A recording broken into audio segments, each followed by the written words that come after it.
बहुत important video रहेगा ये। ठीक है, मतलब मजा आ जाएगा, क्योंकि बार्क में इससे बहुत क्वेश्चन पूछा गया है। क्या चीज? थिक्सोट्रोपिक और रेहोपैटिक फ्लूइड में क्या डिफरेंस है?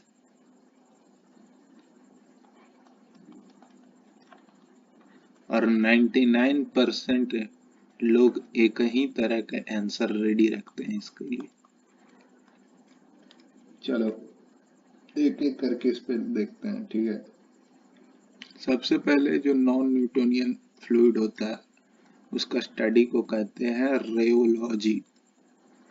And non-Newtonian fluid is divided into two parts: time dependent and time independent. In time independent, we have seen three types. One is dilatant, pseudoplastic, and third, Bingham plastic. In time dependent, there are two classes: rheopathic and thixotropic. अब देखो, हम लोग जब Newtonian fluid का बात कर रहे थे, सबसे पहले न्यूटोनियन फ्लूइड होता क्या है? The fluid which obeys Newton's law of viscosity is called Newtonian fluid. इतना तो सबको समझ में आया। अरे सुनो भाई, ये सब कोई नहीं बताया, बहुत इसमें कंफ्यूजन होता है लोग को। मजा आ जाएगा। और बार्क में पूछा गया है ये सवाल, थिक्सोट्रॉपिक रेहोपैटिक, इवन इसरो में भी पूछा गया है। जो भी मतलब इस तरह का साइंटिफिक इंटरव्यू होता है उसमें पूछा जाता है, इस डेप्थ में पूछा जाता है, ठीक है। Tau versus d by D y का एक ग्राफ, ठीक है। ये है न्यूटोनियन फ्लूइड, ठीक है। एग्जांपल क्या है इसका? Air water glass, sorry air water और ऑयल, ठीक है, जो कि perfectly Newton's law of viscosity को फॉलो करता है, ठीक है। अब यहाँ ये जो न्यू है, ये ओनली एंड ओनली टेम्परेचर का फंक्शन है। टेम्परेचर वेरी करेंगे तभी ये न्यू चेंज होगा, ठीक है। But in pseudo plastic and dilated and Bingham plastic, nu सिर्फ टेम्परेचर का ही फंक्शन नहीं है। टेम्परेचर के साथ ये rate of shear, rate of deformation और rate of change of velocity, ठीक है, D you by D Y, ठीक है, उसके उसका भी फंक्शन है, ठीक है। और टाइम डिपेंडेंट में क्या है कि देखो, इसको कोई फर्क नहीं पड़ता है, तुम चाहे 1 घंटा के लिए करो, 2 घंटा के लिए करो, 3 घंटा के लिए करो, इसको टाइम से कोई लेना देना नहीं। टाइम डिपेंडेंट में क्या होता है कि जो न्यूज होता है वो फंक्शन होता है। पर एक चीज जो गलत पता हो, मेरे को पता है क्या गलती होता है इसमें, d you by D y और टेम्परेचर, इन तीन का फंक्शन होता है। अब जनरली जब भी हम लोग इसमें डील करते हैं तो कोई एक पैरामीटर को कांस्टेंट करते हैं। यहाँ पे हम लोग को दो तीन फंक्शन है तो दो पैरामीटर को कांस्टेंट करना पड़ेगा, ठीक है। तो हम लोग किसको किसको कांस्टेंट करते हैं? टेम्परेचर को कांस्टेंट कर लेते हैं, ठीक है।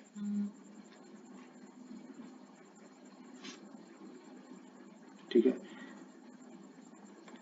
तो अब नॉर्मली लोग क्या सोचते हैं ना कि थिक्सोट्रोपिक मतलब होता है, उनका क्या कहना रहता है ना कि fluid source decrease in viscosity with passage of time, ठीक है, decrease in viscosity with passage of time. इतना बोल के वो चुप हो जाते हैं और उनको बार्क में सिलेक्शन नहीं होता है, ठीक है, क्योंकि इसके आगे वो काउंटर क्वेश्चन करते हैं और लोग जिनको डेप्थ नहीं पता है वो चल जाते हैं। रेयोपैटिक में भी उनका यही कहना रहता है कि न्यू इंक्रीज होता है विथ पैसेज ऑफ टाइम, ठीक है। या कई बार ऐसा भी पूछा जाता है आइसक्रीम किस तरह का फ्लूइड है, ठीक है। जो प्लास्टर ऑफ पेरिस बनाने वाला आदमी है वो किस तरह का फ्लूइड है, ठीक है, इस तरह का भी पूछा जाता है, ठीक है। तो देखो, पैसेज ऑफ टाइम सिर्फ ये नहीं है, इसका करेक्ट डेफिनेशन है fluid source decrease in viscosity with passage of time.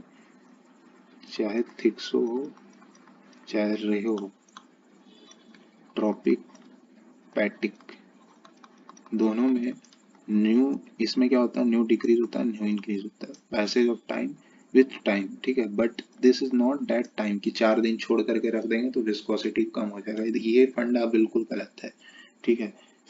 Fluid source decrease in time with fluid source decrease in viscosity with passage of time even though applied shear stress is constant, ठीक है। इसका क्या मतलब है कि constant shear stress पे हम लोग जो है टाइम को रिलेट कर रहे हैं। मतलब क्या है कि जैसे थिक्सोट्रोपिक मटेरियल का फ्लूइड का एग्जांपल है लिपस्टिक। लिपस्टिक तो मैकेनिकल वालों की किस्मत में ही नहीं है, चलो हटाओ उसको। पेंट, आइसक्रीम, ये सब में क्या होता है, आप क्या करना ना बाबू, पेंट ले लेना, ठीक है, पेंट ले लेना, कोई भी पेंट या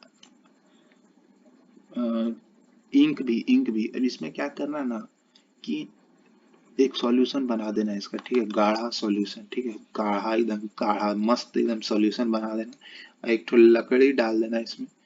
लकड़ी को ना इसमें हिलाना चालू कर दो, गोल गोल, ऐसे ऐसे स्टीयरिंग करते रहो, ठीक है। तो क्या होगा ना कि शुरू में जो है ना,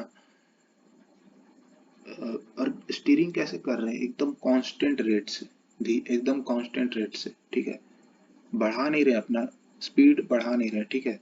जो हिला रहे हैं हम लोग वो एकदम बिल्कुल कांस्टेंट स्पीड से हिला रहे हैं, ठीक है। और एक चीज की, जो हम लोग सर्कुलर में आर्क में इसको ऐसे ऐसे स्टीयरिंग कर रहे हैं, ठीक है, बिल्कुल कांस्टेंट शियर स्ट्रेस या फिर कांस्टेंट रेट ऑफ डिफॉर्मेशन दे रहे हैं, ठीक है। तो जो थिक्सोट्रॉपिक है, जो लिपस्टिक का सॉल्यूशन, एक काम करो, 2-4 ठो लिपस्टिक लो घर से, कोई बहन वहन या किसी का भी, उसको कूट कूट के मिक्सी में डाल दो, उसका सॉल्यूशन पेस्ट बना दो, ठीक है। उसमें ऐसे ऐसे ऐसे करके करना स्टार्ट कर दो, ठीक है। ये सबसे बेस्ट है, ये तो अवेलेबल होगा ही सबके पास, मतलब नॉट वो तो अवेलेबल नहीं होगा, होगी, लेकिन घर में कोई यूज करता ही होगा जनरली, मम्मी हो गया या कोई कोई भी बहन वहन, ठीक है। अब इसका पेस्ट बना के सॉल्यूशन में ऐसे ऐसे करना स्टार्ट कर दो, तो क्या होगा कि शुरू में अगर थिक्सोट्रॉपिक में, क्योंकि lipstick is an example of thixotropic, ice cream का भी सॉल्यूशन बना दो या पेंट का सॉल्यूशन बना दो, तो इससे क्या होगा ना कि शुरू में जो है, और कांस्टेंट रेट से इसको हिलाते रहना, ठीक है। तो शुरू में क्या होगा कि शुरू में दम ज्यादा लगाना पड़ेगा, ठीक है, मतलब ज्यादा रेजिस्टेंस ऑफर करेगा, फिर धीरे धीरे पैसेज ऑफ टाइम से हमको दम कम लगना स्टार्ट हो जाएगा, ठीक है। क्लैरिटी है, मतलब दम का मतलब ये है कि विस्कोसिटी शुरू में ज्यादा रेजिस्टेंस ऑफर करेगा, ठीक है, फिर धीरे धीरे अपने कम होते चला जाएगा, ठीक है। रेहोपैटिक में क्या होता है, उल्टा होता है। शुरू में शुरू में रेजिस्टेंस जो है कम मिलेगा हमको, फिर धीरे धीरे धीरे धीरे कांस्टेंट रेट से हम इसको हिलाएंगे, तो धीरे धीरे धीरे धीरे मेरे रेजिस्टेंस जो है वो बढ़ेगा। जैसे इसका एग्जांपल क्या है, जिप्सम या पीओपी, प्लास्टर ऑफ पेरिस, इसका सॉल्यूशन बना दो, ठीक है, और एक कांस्टेंट रेट से पानी उसमें डालता है, देखो प्लास्टर ऑफ पेरिस बनाने वाले को भी फ्लूइड मैकेनिक्स आता है, पीओपी डालता है, पानी डालता है, हिलाना चालू कर देता है। अब उसको कुछ दिमाग नहीं लगाना है, वो एक कांस्टेंट रेट से उसको करते जाएगा, उसको पता है कि ये गाढ़ा हो जाएगा कुछ देर बाद अपने आप, ठीक है। गाढ़ा हो जाएगा मतलब विस्कोसिटी अपने आप बढ़ जाएगा कुछ देर बाद, ठीक है। देखो प्लास्टर ऑफ पेरिस वाला भी दिमाग से गच्चा नहीं है, ठीक है, इसलिए वो कांस्टेंट रेट से आराम आराम से करते रहता है। उसको पता है टाइम जैसे ही बीतेगा अपने आप ही आपको उसमें दम नहीं लगाना है, ठीक है, अपने आप हो जाएगा, ठीक है। अब इससे बेस्ट वे में नहीं समझाया जा सकता इसको, और जो मिसकंसेप्शन है वो दूर हो जाना चाहिए, ठीक है। लाइक कीजिए, शेयर कीजिए, सब्सक्राइब कीजिए, ताकि और भी ऐसे धुआंधार वीडियो आते रहें, ठीक है।